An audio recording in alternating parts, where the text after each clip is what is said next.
martyrs to elevate their status in Jannah and grant their families patience.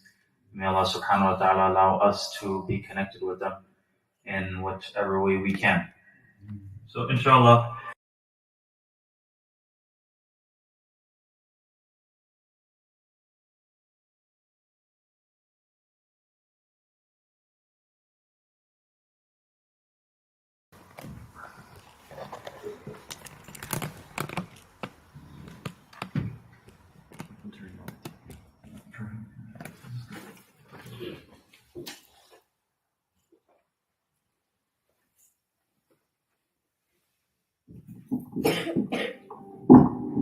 so we're going to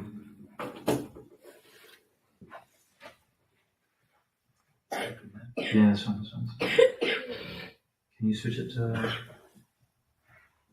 is it only geographical or can you make it political? No, this is fine. That's fine. Can use the mouse too. Cool. Alright, Bismillah ar-Rahman ar-Rahim. Allahumma salli ala Muhammad wa ala ali Muhammad wa barik wa sallam. It's Fajr time, everyone's a bit tired, so we're going to play a bit of trivia. I'm not a political analyst or anything. I'm a scholar, and I've studied Islam, so I'm going to give you the Islamic history of these holy lands. We'll start.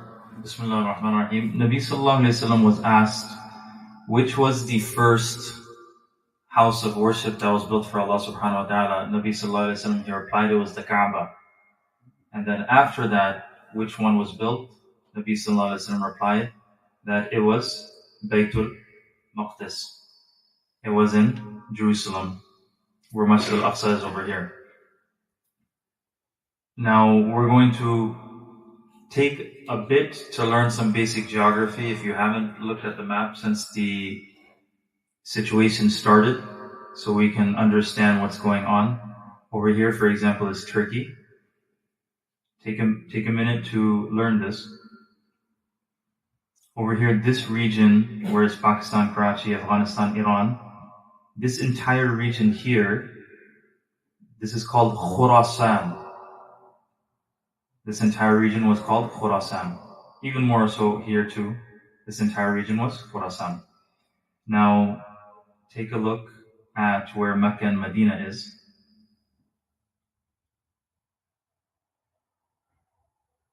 Where's Mecca? Okay, there. There's Mecca. There's Medina. So when Nabi sallallahu alayhi wa sallam makes hijrah from Mecca to Medina, he's going over here, this way. This is Yemen. This is Sana'a. This is Eritrea. This is what is known as, this was Abyssinia. This was Habasha. So when the Muslims, they went from Makkah Mukarramah, they made hijrah to King Najashi, and you had the speech of Ja'far ibn Abi Talib. If we don't know this, then learn it right now. This is Habasha over here. Yemen was the place where Abraha, with his elephants, army of elephants, he brought his army of elephants from Abraha. He moved all the way up to Mecca. So this is some basic history. Now, here, this is Egypt. Ancient Egypt was known as Misr. And then where is Sham? You can say from Syria, Jordan, Palestine, this entire area was more or less known as Sham. Okay, so now we got our basic history down. We'll start. Ibrahim alayhi salam, which area was Ibrahim alayhi salam situated in? He was situated around Iraq. He was situated around Sham, right? And وَنَجَّيْنَاهُ وَلُوطًا إِلَى الْأَرْضِ الَّتِي بَارَكْنَا فِيهَا لِلْعَالَمِينَ. Allah subhanahu wa ta'ala always talks about how Masjid al-Aqsa and the land surrounding it, سبحان الذي أسرى بعبده ليلا من المسجد الحرام إلى المسجد الأقصى الَّذِي بَارَكْنَا حَوْلَهُ. All praise be to Allah subhanahu wa ta'ala who took Nabi sallallahu alayhi wa sallam from Mecca all the way up until Masjid al-Aqsa here one night. الَّذِي بَارَكْنَا حَوْلَهُ. That land around it is very blessed. That land around it is very blessed. So remember, these lines and borders that we see today, these are not how ancient Islamic borders were. Borders change. So Ibrahim alayhi salam, and so وَنَجَّيْنَاهُ وَلُوطًا, we saved Ibrahim alayhi salam, and we saved Lut alayhi salam, and we had them stay in the lands of Sham. الَّذِي بَارَكْنَا حَوْلَهُ. Okay, now Ibrahim alayhi salam had two sons. Which two sons did Ibrahim alayhi salam have? Ismail and Ishaq. Okay. From Ismail alayhi salam, who was the progeny of Ismail alayhi salam? Hazrat Muhammad sallallahu alayhi wasallam. Alright. Who was the progeny of Ishaq alayhi salam? وَمِن وَرَاءِ إِسْحَاقَ يَعْقُوبَ. So Ishaq alayhi salam, he had from his progeny is Yaqub alayhi salam. Yaqub alayhi salam had how many sons? 12. How many tribes of Banu Israel were there? How many Jewish tribes are there? 12, right? That's where it comes from. They're based all in Sham, this area. Yaqub alayhi salam, his sons are all based in Sham. His sons get jealous of Yusuf alayhi salam. They throw Yusuf alayhi salam inside a well. Yusuf alayhi salam is dropped into the well. He gets picked up by a caravan. Where is the caravan from? Egypt, right? So then the caravan picks him up and they go over here to Egypt. They're in Egypt now. This is Egypt. Yusuf alayhi salam goes through whatever Allah subhanahu wa ta'ala has decreed for him to go through, gets accused, spends time in prison, has the dreams. He has a dream. What is his dream? He says 7 fat cows, 7 skinny cows. We know the story. Ahsanul Qasas. He needs a dream interpreter. He goes to Yusuf alayhi salam. Yusuf alayhi salam interprets the dream. Once the dream is interpreted, he gets a very respectable position.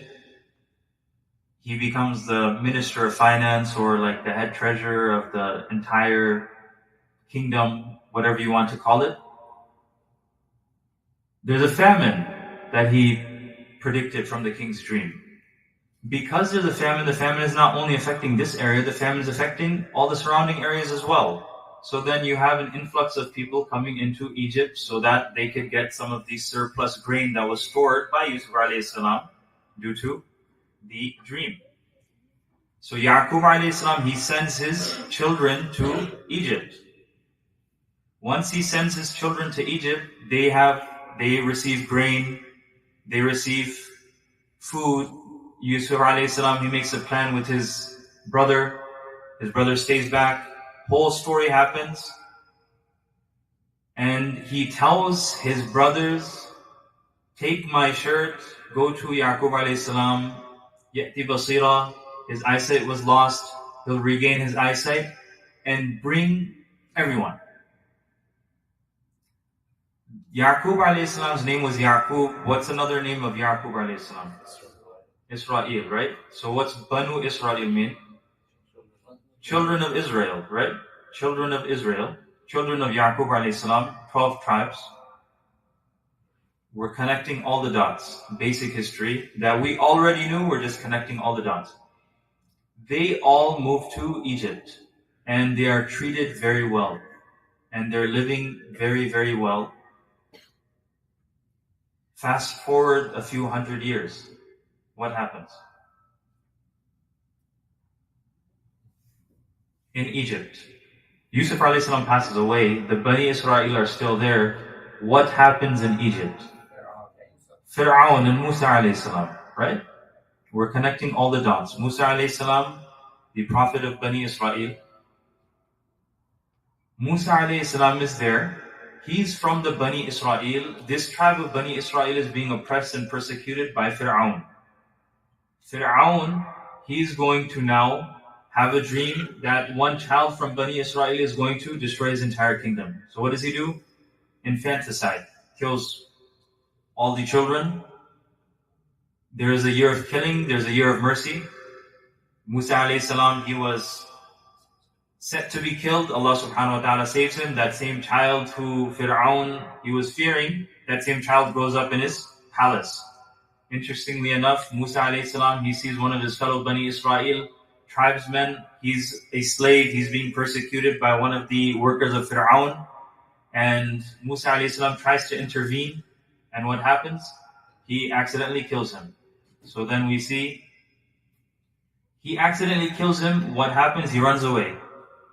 He flees because they're trying to kill him. Where does he flee? He goes all the way.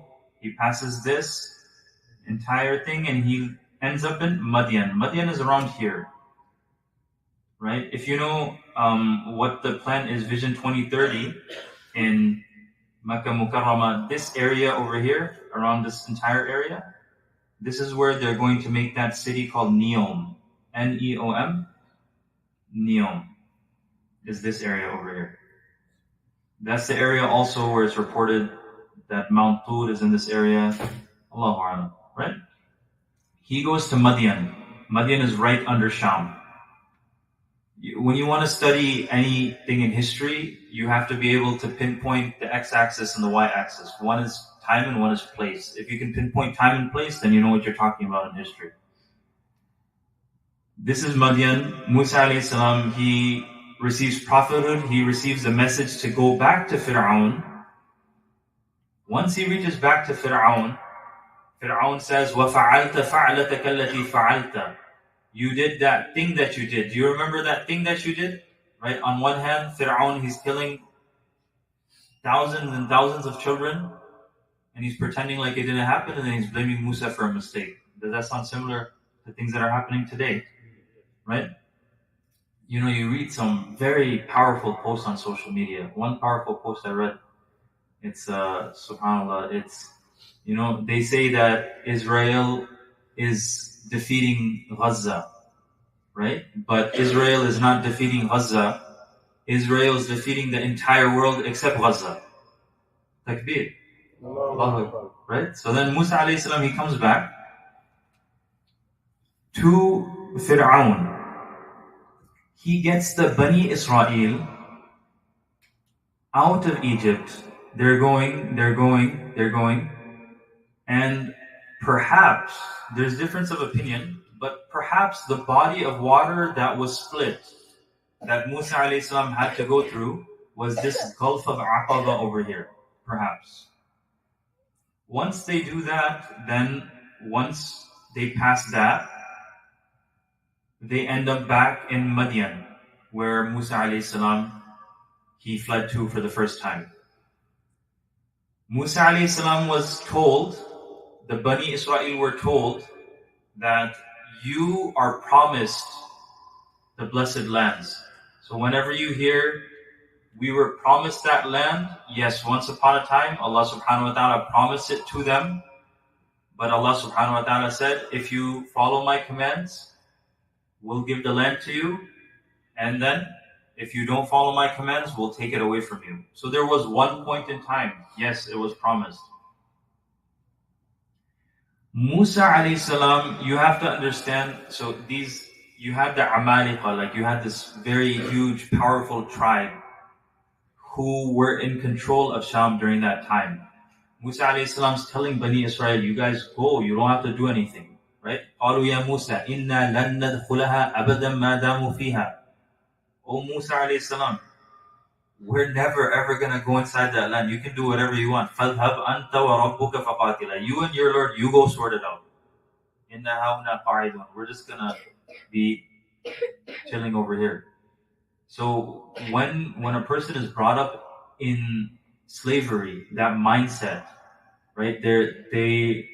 You can understand someone who lived in peak colonial times, and say, for example, they were living in a place where Islam was very looked down upon. So then they'll come to America. America doesn't have those same connotations, but that sort of worm of colonialism is still in their mind. They're scared to say they're Muslim. They're scared to, show Islam because their mind is stuck in that colonial era, right?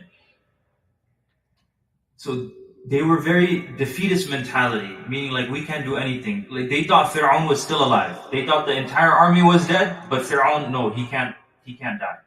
Just any moment after Allah subhanahu wa ta'ala spit his body out, he's gonna open his eyes right now. So they were forced to wander in the valley of Tih, and they were never allowed to enter into Jerusalem and into Masjid al-Aqsa. Then Musa alayhi salam, he laments. He knew that he wouldn't be able to enter the land, so he made dua to Allah subhanahu wa ta'ala that, Allah subhanahu wa ta'ala, at least allow my body to be buried, ramyat hajr, that a stone's throw away.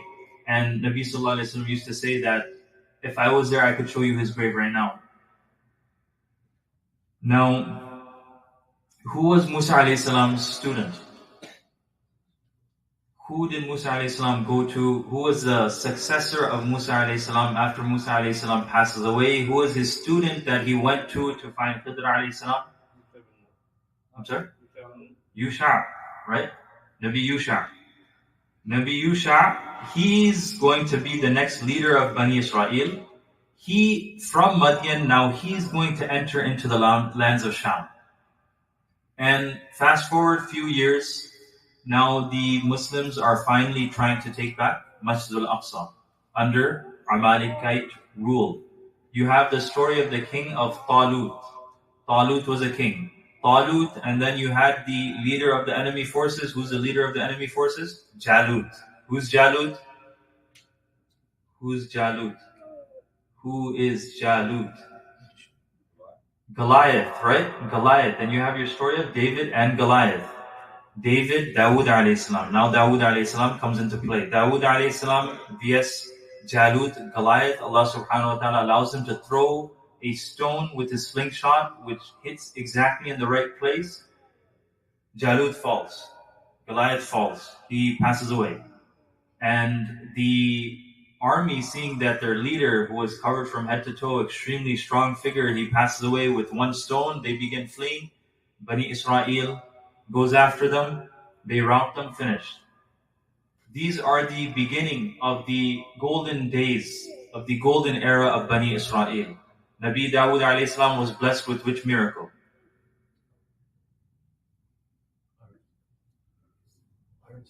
Ironsmith, right? وَأَلَنَّا لَهُ الْحَدِيدِ. We made it very easy, like iron was like clay in his hands. So, defense up. Bani Israel's defense capabilities are up. They have special types of armor, right? Their kingdom flourishes. Dawood alayhi salam, he has his son is the mighty King Sulaiman alayhi salam. Sulaiman alayhi salam becomes the ruler. They start building Masjid al-Aqsa, they start building the temple of Sulaiman. Sulaiman alayhi salam asks Allah subhanahu wa ta'ala for three things.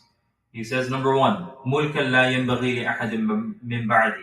That, oh Allah subhanahu wa ta'ala, give me such a kingdom, nobody else had a kingdom like me. And then he asked Allah subhanahu wa ta'ala for control over the forces. So, with Sulaiman alayhi salam's command, the wind would flow, he had control over jinnat, he had control over animals, he could speak to animals, everything. With all that power, with everything, building Masjid al-Aqsa it still took around 7 years. And this was going to be the most magnificent building the world has ever seen. It was as if though it would be the full moon shining on a dark night. And history books write that it was so high, maybe 12 miles high in the sky. Allahu alam how accurate the reports are, but they would mention that the neighboring towns of Amwas and Rama, they would enjoy the shade of Masjid al-Aqsa, that temple that Sulaiman alayhi salam built, until midday or until sunset. That's how high the buildings were. So Sulaiman alayhi salam, he made 1/3 dua. He made dua to Nabi sallallahu alayhi wasallam, mentioning this to the Sahaba, that those first 2 du'as were accepted. The third dua, Sulaiman alayhi salam made that, O Allah subhanahu wa ta'ala, whosoever comes to my masjid and intending nothing except praying salah, then O Allah subhanahu wa ta'ala forgive him. And now we can say whenever we go to Masjid al-Aqsa or anything, there's really no other reason why we go there. We only go there to pray salah. So Nabi sallallahu alayhi wa sallam says, I'm hopeful that Allah subhanahu wa ta'ala accepted his first two du'as, so Allah subhanahu wa ta'ala is going to accept his third du'a as well. Sulaiman alayhi salam, I'm just going to go a bit faster now. Sulaiman alayhi salam, he passes away. Several years later, the kingdom of Jerusalem, so this whole thing now, okay, I'm going to get into that, right? Because we'll get into this. But the kingdom of Jerusalem, it splits into two. The northern kingdom is called Israel. So we already know something's going wrong over there, right? And then the bottom kingdom is called the kingdom of Judah. So the kingdom of Judah, Masjid al-Aqsa was still in the kingdom of Judah. Pretty much what happens is they become corrupt. Once they become corrupt, Allah subhanahu wa ta'ala sends punishment on them in the form of Assyrians, in the form of Babylonians. And they completely destroy them. Fast forward. Who else? Which other very famous Nabi comes to Jerusalem? Isa alayhi salam.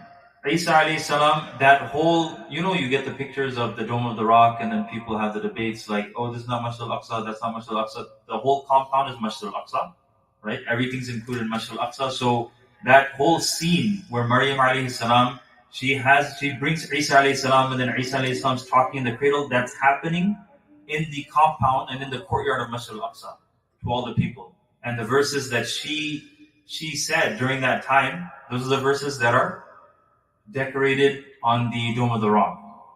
There. Isa alayhi salam is sent to the lost sheep of Israel. So he's also a Nabi of Banu Israel. Banu Israel, until the time of Nabi sallallahu alayhi wasallam, it's been about approximately 1,000 years. They haven't gotten rolled back.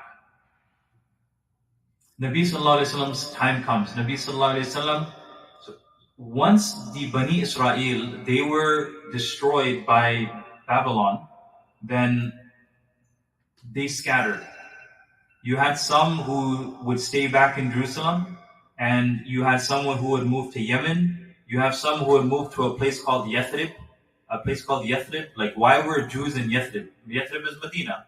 Why were Jews in Yathrib? Because they knew about the prophecy. That's why they were there in the first place. They were waiting for Nabi sallallahu alaihi wasallam. Hazrat Safiya radiallahu ta'ala anha used to say that my uncle used to show so much affection and love towards me every single day. Whenever he used to come to the house, he used to embrace me and be very nice to me. And then one day when Nabi sallallahu alaihi wasallam, later on she becomes a wife of Nabi sallallahu alaihi wasallam, and she says one day my uncle came back and he didn't do that. Then he was just very worried. And then she was wondering what's happening. And then she heard her uncle talking with the father, and they were discussing, do you think this is the person that we were waiting for? And he said, he swore, he said, by Allah, this is definitely the Nabi that we're waiting for. And then they was asked, like, are you going to follow him? He's like, no. Until I die, I'm not going to follow him. So Allahu Yahdi, right? Nabi sallallahu alayhi wa sallam comes in. Nabi sallallahu alayhi wa sallam, so Allah subhanahu wa ta'ala promised them the blessed lands. And then Allah subhanahu wa ta'ala says, this is all in Surah Bani Israel, the first page. Then Allah subhanahu wa ta'ala says, if you listen, then we'll give you the land. If you don't listen, then we'll kick you out. So they got kicked out. And then Allah subhanahu wa ta'ala says, you have another chance. We'll give you another chance. What's the other chance? If you want to come into these blessed lands, the other chance is you have to follow Muhammad sallallahu alayhi wa sallam. So then Nabi sallallahu alayhi wa sallam, he starts his mission with the first qibla pointing towards Aqsa. For like 16, 17 months, he's pointing it towards Aqsa to show the Jews that I'm the promised Nabi that you're waiting for. You want to get back into Sham? I'm the promised Nabi. They don't follow. Nabi sallallahu alayhi wa sallam said, لو آمن بي عشرة من اليهود. If only 10 Jews or 10 Jewish scholars, they believed in me, there wouldn't be a single Jew left. Right? But that didn't happen. Disclaimer, right? I'm using Quranic vocabulary about Jew and Yahud, not anti-Semitic at all. I mean, throughout history, we had no problems. The Muslims and Jews used to live in harmony and peace, right? Anti-Zionist, not anti-Jewish, right? Now, what's going to happen? Nabi Sallallahu Alaihi Wasallam, he's going to pass away. Who conquers Jerusalem? Umar radiallahu anhu. Wonderful. Umar radiallahu anhu, he conquers Jerusalem. He goes without a fight, they hand him over the keys. So then, before Nabi Sallallahu Alaihi Wasallam passes away, what happens? Before Nabi Sallallahu Alaihi Wasallam passes away, he's in Madinatul Munawwara, and he receives threats from the Roman Empire. So what does he do? On the 9th year of Hijri, he goes towards Tabuk. This is Tabuk. This is where he's going because, this is towards the direction of Sham. And then right before Nabi Sallallahu Alaihi Wasallam passes away, he sends the army of Usama bin Zayd, who is also, their destination is Sham. And then towards the Arab, because Abu Bakr radiallahu anhu, his khilafah was more or less stabilizing the Muslim community because of the infighting happening between the Arabs. And then Umar radiallahu anhu, once the house was sorted out, then you can expand. So Umar radiallahu anhu, you'll see so many more conquests. Umar radiallahu anhu conquers the land of Aqsa. The land of Aqsa remains in Muslim control until more or less the Crusades happen. Once the Crusades happen, then we know Salahuddin also happened. And let's fast forward to modern day and finish this up, inshallah. Modern day, what happens is, so why is it a problem? You hear the words illegal occupation, and you hear the words violating international law, and you hear all of these terms. So what's the idea? How is it violating what international law that doesn't care, doesn't exist, right? We have to understand one thing, right? We have to understand maps I studied in South Africa, so, got some of that, mashallah, African wisdom. They say, there's a proverb, they say, the hunter will always be the hero as long as the lion is not writing the story. Right? So, history is a human enterprise. History is a human enterprise. There's two types of maps, right? Primarily, we learned this in grade school. Two types of maps. What are the two types of maps? Right? There's a geographical map, right? And there's the political, right? The colorful one, right? So the geographical map is based off of what? Geography. And the political map is based off of what? Politics, right? So it's all a political game. Look, this is Google. This is Google. This is what they're writing. Can you blame them? You can't blame them because that's what they believe, right? It's politics. You have to understand how a lesson for us apart from this, we have to understand how we're not living in a Muslim country, right? We have to appreciate this and we have to understand it so we can rectify ourselves. We're not living in a Muslim country. We're not hearing the adhan go out all the time. Tampa, mashallah, this area is, very nice. Like you have a billboard in Arabic and things going on, mashallah. But very vibrant Muslim community. That being said, I can't even use this example here. You guys have Muslim schools also, right? But even in the Muslim schools, if a child wasn't going to a Muslim school, when I was growing up, I went to a public school, okay? So then, in public school, what's the first exposure that a child gets towards Islam? If you ask a child growing up, right? 9/11 happened, that happened. Is a non-Muslim going to teach your child Muslim history? Non-Muslims not going to teach your child Muslim history. And if they do teach the Muslim history, they're not going to show you a nice version of Muslim history. Do you think Nazi Germany, do you think Germans are teaching the same narrative of World War II that the Americans are teaching us? Obviously not, right? That would be ludicrous. Why would they be teaching that? They wouldn't, nobody wants to portray themselves as the bad guy. So the youth that are being educated, they are different from the youth that are being educated here. We're living in a non-Muslim land. You say that maybe not in Muslim school you're being taught, the correct way, but youth, when they're in high school, they sort of don't really think for themselves. They start thinking after they go to university. They sort of wake up I have a conscience, I can think for myself. That happens in university. Once they go to university, then they start reassessing all of their basic ideas. So I'll give you an example. The first time before I went to study, I heard about Muslims was in history, right? They teach you world history, they conveniently decide to skip all the Muslim contributions, everything, right? The first instance, the first face-to-face you get with the Muslim history is what? And people don't even know they're Muslim, right? So it's World War. World War, right? What do they say? They say you have two powers. You have the Allied forces and then you have the Axis forces. Allied forces and Axis forces. So who's the bad guy in both the world wars? You say Germany. Okay, fine, no problem. Germany is the bad guy. Who's the good guy? America, Britain, depending on which world war the Allies change and whatnot. Who happens to be Germany's ally? Right? You have the Ottoman Empire, right? The Khilafat that's been extending all the way from Nabi Sallallahu Alaihi Wasallam's time, 1400 years, you have the Ottoman Empire. So when a child is learning history for the first time inside a public school, the first exposure he's getting to Muslims is number one, I never heard of these Ottoman guys, I don't know who they are, but they have something to do with Islam, and Islam sided with the bad guys. Therefore, Islam equals bad guys. I mean, it's just psyops, you know? That's how they teach the children. And that was my first exposure to them. Only later on you realize like, oh, subhanAllah, this is the Khilafat and all of these things are going on. What happened in World War I was Britain, Russia, France, etc. versus Germany and the Ottoman Empire, right? Kaiser Wilhelm. I'm sorry? Italy, right? So this was Palestine. This was around 1914, 1917. That time, this was Palestine. It still is Palestine. Don't misunderstand.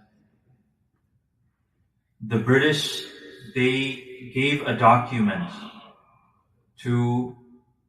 So what's this called now? This is called Saudi Arabia, right?